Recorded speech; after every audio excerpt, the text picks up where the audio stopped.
The national anthem comes on and you're in a public setting. What do? Do you stop everything that you're doing, find the nearest flag, look at it, put your hand over your heart in reverence, maybe salute, maybe do other type behaviors, or do you ignore that it's going on and continue about your day?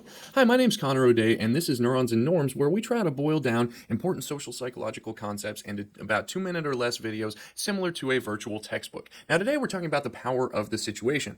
Now, we're not going to get into a protracted debate about what you should or should not do in that moment. What we're going to talk about is how people's behavior might be influenced by that situation, especially when they don't have a very strong attitude toward that particular behavior. Now, some of you out there, no matter what is going on, no matter what everybody else is doing, you are going to behave in the exact same way that you have always behaved when the national anthem comes on. Nothing's going to change that. That means that you have a very strong attitude toward that thing, and your behavior is less likely to be impacted by the environment. Other people who have a less strong attitude toward that behavior might actually be more impacted by the environment or the social setting. If they see everybody else around them is removing their hat, they'll probably be more likely to do that. If they see everybody else is milling around and going about their day and ignoring it, they're probably going to be less likely to do that. And that's the power of the situation. This is similar to, let's say that you have a fire pit at home, nobody else is around, you're probably not going to jump over the fire. Whereas if everybody else is doing it or telling you to, you're probably going to be more likely to do it. And that's because peer pressure is a real thing.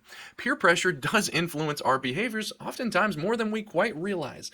And when it comes to social situations, a lot of times people are likely to actually downplay the power of the social situation. This is called fundamental attribution error, where we ignore the social situation and make judgments about people based on personality dispositions. Take, for example, you were in traffic and got cut off by someone. What's your immediate thought? Well, they're probably a jerk. What you don't think about is maybe they have a kid in the back seat who hurt their arm really bad and they need to get to the hospital really quickly, and that's why they were in a hurry and cut you off.